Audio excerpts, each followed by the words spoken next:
छात्र आज का वीडियो आप सभी बच्चों के लिए कमाल धमाल और बेहतरीन प्रश्न होने वाले हैं।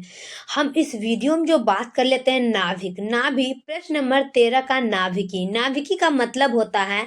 आप लोग को इस वीडियो में हम बताने वाले हैं नाभिकी का मतलब बताने वाले जो फिजिक्स का चैप्टर नंबर 13 का प्रश्न है और ये प्रश्न आप लोग को एग्जाम हॉल से रिलेटेड प्रश्न पूछे जाएंगे। तो टोटल प्रश्न 33 प्रश्न बताने वाले हैं और तब तक इस वीडियो में बने रहिए मेरे प्यारे छात्र। तो सबसे पहले मैं बता दूं मेरे प्यारे छात्र, तो जो भी छात्र मेरे इस YouTube चैनल पर नए होंगे तो चैनल को लाइक जरूर कर दीजिएगा। वीडियो अच्छा लगे तो कमेंट जरूर करिएगा मेरे प्यारे छात्र। अगर चैनल पर पहली बार आए हैं तो चैनल को सब्सक्राइब करके जरूर जाइएगा, क्योंकि ये प्रश्न आप लोग को मिलने वाले दोबारा नहीं है। तो चलिए मेरे प्यारे छात्र, बहुत हो गया शोर शराबा और ज्यादा टाइम नहीं लेंगे और अपनी सम क्लास को बेहतरीन क्लास नंबर 1 चैनल को मैं स्टार्ट करते हैं, जो आप सभी बच्चों का बेहतरीन से इंतजार कर रहे हैं। चलिए क्या कर रहा है, विद्युत या चुंबकीय क्षेत्र निम्न में से किसे त्वरित करता है। अब देखिए यहाँ पर बात कर लेते हैं, निम्न में से किसे त्वरित करता है कि विद्युत या चुंबकीय क्षेत्र निम्न में से किसे त्वरित करता है। सभी छात्र को पता होना चाहिए मेरे प्यारे छात्र कि विद्युत या चुंबकीय क्षेत्र निम्न में से किसे त्वरित नहीं करता है, तो इसका आंसर क्या करना है, कॉमेंट में छापना है। तो क्या करेंगे हम इसका आंसर, हमें तो आंसर लगाना ही मेरे प्यारे छात्र। अगर आप लोग को पता नहीं है तो आप लोग को तो हम बता ही रहे हैं, इसका आंसर होगा ऑप्शन नंबर सी, न्यूट्रॉन। क्या होगा, न्यूट्रॉन। अगर जो छात्र को पता है वो कमेंट में लगा सकते हैं। चलिए नेक्स्ट की बात कर लेते हैं हम 2 नंबर का। 2 नंबर में क्या कर रहा है, एक रेडियो समस्थानिक की अर्ध आयु -5 वर्ष है। 15 वर्षों में क्षय होने वाले पदार्थ का अंश क्या होगा। अब देखिए यहाँ पर बात कर लेते हैं कि एक रेडियो समस्थानिक की अर्ध आयु -5 वर्ष है।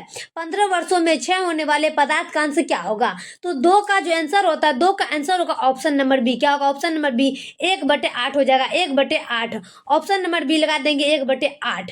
चलिए नेक्स्ट प्रश्न की बात कर लेते हैं हम। तीसरा नंबर में क्या कर रहा है, निम्नलिखित युग्मों में कौन संभारिक युग्म है। क्या कर रहा है कि निम्नलिखित युग्मों में संभारिक युग्म है। काफी बीबीआई है और इसका फटाफट से टिक लगाएंगे मेरे प्यारे छात्र। कमेंट में क्या करना है, निम्नलिखित युग्मों में कौन संभारिक युग्म है। 3 का आंसर हो जाएगा ऑप्शन नंबर डी, 15p 30 और 14 SI 30। क्या कर रहा है कि 15p 30 और 14 SI 30, इसका आंसर हो जाएगा ऑप्शन नंबर डी। चलिए नेक्स्ट की बात कर लेंगे हम 4 नंबर का। सभी छात्र बने रहिए चैनल पर एंड तक। चलिए क्या कर रहा है कि नाभिकीय घनत्व का क्रम क्या होता है। अब देखिए यहाँ पर बात कर लेते हैं नाभिकीय की बात कर लेते हैं। नाभिकीय घनत्व का क्रम क्या होता है, तो नाभिकीय घनत्व का क्रम हो जाता है 10 से 17 किलोमीटर ग्राम। क्या होगा, 10 से 17 किलोमीटर ग्राम। ऑप्शन नंबर बी लगाएंगे 10 से 17 किलोमीटर ग्राम। चलिए अगला बात करते हैं 5 का। नाभिकीय घनत्व की कोटि क्या है, किलोग्राम मीटर क्यूब में। अब देखिए यहाँ पर बात कर लेते हैं कि नाभिकीय घनत्व की कोटि किलोग्राम मीटर क्यूब में क्या, इसका आंसर क्या हो जाएगा कि नाभिकीय घनत्व की कोटि किलोग्राम मीटर क्यूब में क्या होता है। 5 का आंसर होगा ऑप्शन नंबर बी 10 से 17। क्या होगा, 10 से 17 किलो क्यूब में हो रहा है, 10 से 17 ऑप्शन नंबर बी। चलिए अगला देख लेंगे हम 6 का कि रेडियो सक्रिय। क्या कर रहा है कि रेडियो सक्रिय पदार्थ अर्ध आयु बराबर 2 घंटा का 32 ग्राम 10 घंटे में कितना क्षय होगा। अब देखिए यहाँ पर बात कर लेते हैं कि रेडियो, प्रश्न को समझने का प्रयास करेंगे मेरे प्यारे छात्र। क्या कर रहा है कि रेडियो सक्रिय पदार्थ अर्ध आयु बराबर 2 घंटा का 32 ग्राम 10 घंटे में कितना क्षय होगा। सभी छात्र कमेंट में छापना है और इसका आंसर टिक लगा देंगे 31 ग्राम। क्या हो जाएगा, 31 ग्राम। 32 में से 1 घटाना 31 ग्राम, ऑप्शन नंबर सी। चलिए अगला का प्रश्न बात कर लेते हैं हम 7 का। डेल्टा किरणों के उच्च वेधन शक्ति का कारण क्या कर। अब देखिए यहाँ पर बात कर लेंगे डेल्टा किरणों के उच्च वेधन शक्ति का कारण क्या होता है। तो 7 का फटाफट से देख लेंगे और 7 का फटाफट से टिक लगाना है, कम तरंग धैर्य। क्या हो जाएगा, कम तरंग धैर्य। इसका आंसर हो जाएगा ऑप्शन नंबर ए, कम तरंग धैर्य। नेक्स्ट की बात कर लेते हैं हम 8 नंबर का। 8 नंबर में क्या कर रहा है, निम्नलिखित में कौन विद्युत चुंबकीय तरंग वाले गुण क्या है। अब देखिए यहाँ पर बात कर लेंगे निम्नलिखित में कौन विद्युत चुंबकीय तरंग वाले गुण का है। 8 का फटाफट से टिक लगाना है और 8 का आंसर टिक में क्या हो जाएगा कि निम्नलिखित में कौन विद्युत चुंबकीय तरंग वाले गुण का है। 8 का आंसर हो जाएगा ऑप्शन नंबर सी, गामा किरणें। क्या हो जाएगा, गामा किरणें। ऑप्शन नंबर सी देख लेंगे, गामा किरणें। चलिए नेक्स्ट का बात कर लेते हैं हम 9 नंबर का कि वाया किरणों की क्या होती है। अब देखिए बात कर लेते हैं डेल्टा किरणों को क्या कहता है, डेल्टा किरणों को होता क्या है, डेल्टा किरणों क्या होता है, ये आप लोग को इस आंसर में बताना है। क्या करना है, वाया डेल्टा किरणों को क्या होता है। है। 9 का फटाफट से लगाएंगे। ऑप्शन नंबर ए में शून्य आवेश और शून्य द्रव्यमान। क्या होगा? शून्य आवेश और शून्य द्रव्यमान, ऑप्शन नंबर ए। चलिए नेक्स्ट का बात कर लेते हैं हम 10 का। निम्न विद्युत चुंबकीय तरंगों में किसका तरंग दैर्ध्य सबसे छोटा होता है? अब देखिए यहाँ पर बात कर लेते हैं कि निम्न विद्युत चुंबकीय तरंगों में किसका तरंग दैर्ध्य सबसे छोटा होता है। काफी भी आई है कि निम्न विद्युत तरंगों में किसका तरंग दैर्ध्य सबसे छोटा, तरंग दैर्ध्य सबसे छोटा की बात कर लिए तो इसका आंसर हो जाएगा गामा किरणें। क्या होगा? गामा किरणें, ऑप्शन नंबर सी लगाएंगे, गामा किरणें। चलिए अगला देख लेते हैं हम 11 का। चलिए कि जब कोई रेडियो सक्रिय तत्व कण उत्सर्जित करता है तो इसका द्रव्यमान संख्या क्या होता है? अब देखिए यहाँ पर बात कर लेते हैं। जब कोई रेडियो सक्रिय तत्व कण उत्सर्जित करता है तो इसका द्रव्यमान संख्या क्या होता है? ये बहुत ही ज्यादा बेहतरीन प्रश्न है मेरे प्यारे छात्र कि जब कोई रेडियो सक्रिय तत्व कण उत्सर्जित करता है तो इसका द्रव्यमान संख्या क्या होता है? 11 का ऑप्शन नंबर बी लगाएंगे, घटती है तथा इसकी परमाणु संख्या भी घटती है तथा इसकी परमाणु संख्या भी घटती है। तो इसका आंसर हो जाएगा ऑप्शन नंबर बी। चलिए प्रश्न को समझने के बाद आंसर टिक लगाना है। चलिए अगला देख लेंगे। बीटा क्या कर रहा है? बीटा किरणें विक्षेपित होता है। बीटा किरणें विक्षेपित होता है। सभी छात्र को पता होना चाहिए कि बीटा किरणें विक्षेपित होता है। सभी छात्र देख लेंगे और इसका आंसर टिक लगाएंगे चुंबकीय एवं विद्युतीय क्षेत्र दोनों में, चुंबकीय एवं विद्युतीय क्षेत्र दोनों में, ऑप्शन नंबर डी। चलिए नेक्स्ट का बात कर लेते हैं हम 13 का कि निम्नलिखित में किसकी भेदन क्षमता महत्व है? क्या कर रहा है कि निम्नलिखित में से किसकी भेदन क्षमता महत्तम है? तो 13 का आंसर हो जाएगा ऑप्शन नंबर डी। क्या कर रहा है? ऑप्शन नंबर डी में क्या कर रहा है? डेल्टा किरणें। क्या कर रहा है? डेल्टा किरणें, ऑप्शन नंबर बी लगाएंगे, डेल्टा किरणें, सॉरी डी, डेल्टा किरणें का। चलिए बी किरणें तेजी से चलते हैं। क्या कहा? 14 नंबर प्रश्न देखेंगे कि बी किरणें तेजी से चलने वाले हैं कि बी किरणें तेजी से चलने वाले हैं। 14 का आंसर हो जाएगा ऑप्शन नंबर सी, इलेक्ट्रॉन है। क्या होगा? बी किरणें तेजी से चलने वाले इलेक्ट्रॉन है। क्या कर रहा है कि बी किरणें तेजी से चलने वाले इलेक्ट्रॉन है, ऑप्शन नंबर सी। चलिए अगला देख लेंगे हम 15 का कि रेडियो। क्या कर रहा है कि रेडियो न्यूक्लाइड के अपक्षय नियतांक के व्युत्क्रम को क्या कहा जाता है? क्या कर रहा है कि रेडियो न्यूक्लाइड के अपक्षय नियतांक के व्युत्क्रम को क्या कहा जाता है? तो 15 का आंसर हो जाएगा ऑप्शन नंबर सी, औसत आयु। क्या होगा? औसत आयु, ऑप्शन नंबर सी देख लेंगे, औसत आयु। चलिए अगला बात कर लेते हैं हम 16 का। नाभिकों। क्या कर रहा है? नाभिकों के मिलने और नए नाभिक नेचुरल्स के बनने और ऊर्जा के मुक्त होने की घटना को क्या कहा जाता है? अब देखिए यहाँ पर बात कर लेते हैं। नाभिकों के मिलने और नए नाभिक नेचुरल के बनने और ऊर्जा के मुक्त होने की घटना को क्या कहा जाता है? तो 16 का आंसर हो जाएगा ऑप्शन नंबर ए, नाभिकीय संघनन। क्या होगा? नाभिकीय संघनन, ऑप्शन नंबर ए। चलिए अगला का बात कर लेते हैं हम 17 नंबर का कि प्रति न्यूक्लाइन द्रव्यमान क्षति को क्या कहा जाता है? अब देखिए यहाँ पर बात कर लेते हैं कि प्रति न्यूक्लियन द्रव्यमान क्षति को क्या कहा जाता है। 17 में देख लेंगे और 17 में हो जाएगा पैकिंग फ्रैक्शन। क्या होगा? Packing fraction, option number A देख लेंगे, पैकिंग फ्रैक्शन। चलिए नेक्स्ट देख लेते हैं हम 18 का।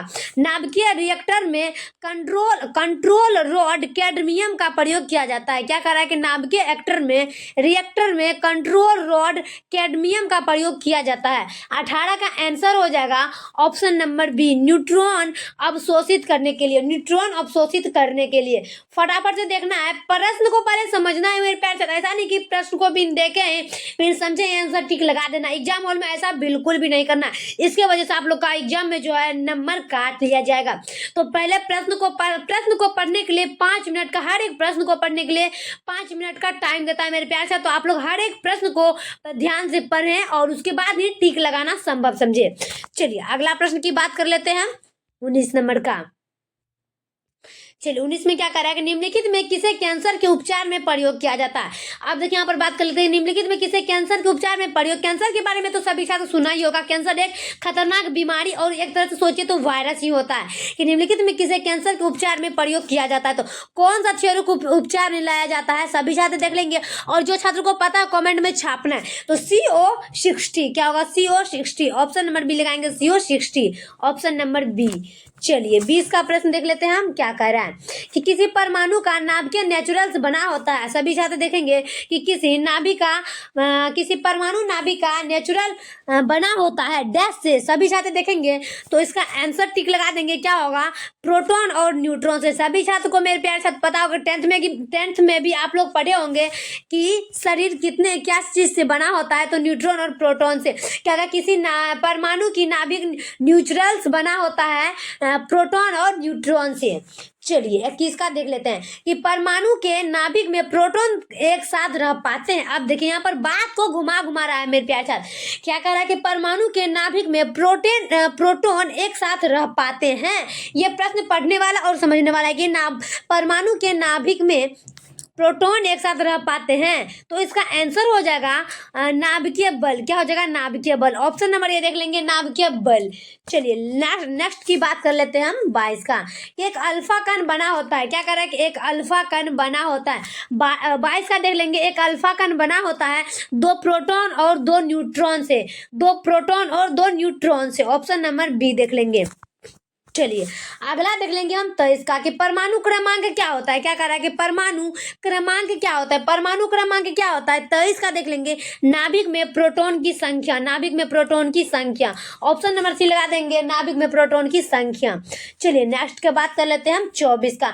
एक तत्व की परमाणु संख्या Z और द्रव्यमान संख्या A है, इसके एक परमाणु में न्यूट्रॉन की संख्या क्या होगी। अब देखिए फटाफट से देख लेना है कि एक तत्व की परमाणु संख्या Z और द्रव्यमान संख्या A है, इसके एक परमाणु में न्यूट्रॉन की संख्या कितनी होती है। तो 24 का आंसर हो जाएगा ऑप्शन नंबर सी। क्या हो जाएगा, ऑप्शन नंबर सी हो जाएगा A-Z। क्या हो जाएगा, A-Z। ऑप्शन नंबर सी लगाना, A-Z। चलिए अगला देख लेंगे हम 25 नंबर क्या कर रहा है। 25 नंबर में सभी छात्र देख लेना, हीलियम परमाणु सही रचना क्या होता है। सभी छात्र देख लेंगे, काफी ज्यादा महत्वपूर्ण प्रश्न है कि हीलियम परमाणु संख्या सही रचना क्या होता है। सभी छात्र को पता होना चाहिए कि हीलियम परमाणु की सही रचना क्या होता है। तो 2 प्रोटॉन, 2 न्यूट्रॉन, 2 इलेक्ट्रॉन। अब देखिए इस प्रश्न को भूलना नहीं है मेरे प्यारे छात्र। क्या कर रहा है कि 2 proton, 2 neutron, 2 electron. Option number C लगा देना है। चलिए अगला प्रश्न की बात कर लेंगे हम 26 नंबर का। क्या कर रहा है कि परमाणु के नाभिक में अवश्य डैश रहता है। परमाणु के नाभिक में अवश्य डैश रहता है, प्रोटॉन रहता है। क्या रहता है, परमाणु के नाभिक में प्रोटॉन रहता है। क्या रहता है, प्रोटॉन रहता है। इसका आंसर हो जाएगा ऑप्शन नंबर ए, प्रोटॉन। चलिए अगला प्रश्न की बात कर लेंगे हम 27 का। न्यूट्रॉन की खोज करने का 6 निम्नलिखित में किन्हें है। आप देखिए ये प्रश्न तो आप लोग को 100% पूछेंगे कि न्यूट्रॉन की खोज का 6 निम्नलिखित में किन्हें जाता है। सभी छात्र देखेंगे न्यूट्रॉन की खोज किसने की है। तो चलिए इसका आंसर टिक देख लेते हैं। क्या कर रहा है, चैडविक को। क्या कर रहा है, चैडविक को। न्यूट्रॉन की खोज किसने की, चैडविक को। Option number D. चलिए अगला देख लेंगे हम 28 का। यूरेनियम की द्रव्यमान संख्या 235 और परमाणु क्रमांक 92 है। यूरेनियम परमाणु में प्रोटॉन, न्यूट्रॉन और इलेक्ट्रॉन की संख्या क्रमशः क्या होगी। अब देखिए आप लोग कहते होंगे मेरे पास एक ही सांस में पढ़ गया, तो नहीं, आप लोग को समझाने के लिए हमें दोबारा तिबारा करना पड़ता है। चलिए क्या करें कि यूरेनियम की द्रव्यमान संख्या कितना है, तो 235 है और परमाणु क्रमांक 92 है। तो यूरेनियम परमाणु में न्यूट्रॉन, प्रोटॉन और इलेक्ट्रॉन की संख्या क्रमशः क्या होगा। सभी छात्र फटाफट से देख लेंगे, तो 92, 143 तथा 92। क्या हो जाएगा, 92, 143, 143। क्या हो जाएगा, 92, 143 तथा 92। Option number A. चलिए अगला का बात कर लेंगे हम। क्या कह रहा है 29 के बाद, सॉरी 29 का, 28 के बाद 29 का। निम्नलिखित में किसे विभाजित नहीं किया जाता है। सभी छात्र को पता होगा, भाग बनाए होंगे कि निम्नलिखित में किसे विभाजित नहीं किया जा सकता है। तो सभी छात्र 29 का देख लेंगे और 29 का आंसर टिक हो जाएगा प्रोटॉन। क्या हो जाएगा, प्रोटॉन। प्रोटॉन का आंसर हो जाएगा। चलिए ऑप्शन नंबर डी। चलिए अगला देख लेंगे हम 30 का। निम्नलिखित में किसे आवेश रहित कण कहा जाता है। निम्नलिखित में कौन आवेश रहित कण है। 30 का आंसर होगा ऑप्शन नंबर सी, प्रोटॉन। क्या हो जाएगा, प्रोटॉन। 30 का आंसर होगा प्रोटॉन, ऑप्शन नंबर सी। चलिए 31 का देख लेंगे क्या कह रहा है। चलिए कि जिस प्रक्रिया द्वारा एक भारी नाभिक लगभग समान द्रव्यमान वाले 2 हल्के नाभिकों में विभक्त हो जाता है, उसे क्या कहा जाता है। देखिए बात कर लेते हैं कि जब जिस प्रक्रिया द्वारा एक भारी नाभिक लगभग समान द्रव्यमान वाले दो हल्के नाभिकों में विभक्त हो जाता है उसे क्या कहा जाता है। 31 का आंसर हो जाएगा विखंडन। क्या होगा? विखंडन। ऑप्शन नंबर बी लगा देंगे, विखंडन। चलिए नेक्स्ट का बात कर लेते हैं हम 32 का, कि सूर्य की ऊर्जा का कारण क्या होता है। अब देखिए यहाँ पर बात कर लेते हैं सूर्य की ऊर्जा का कारण क्या होता है? नाभिकीय संघलन। क्या होगा? नाभिकीय संघलन। ऑप्शन नंबर बी देख लेंगे, नाभिकीय संघलन। चलिए अगला देख लेंगे हम 33 का, नाभिकीय अभिक्रिया में संरक्षित भौतिक राशियां है।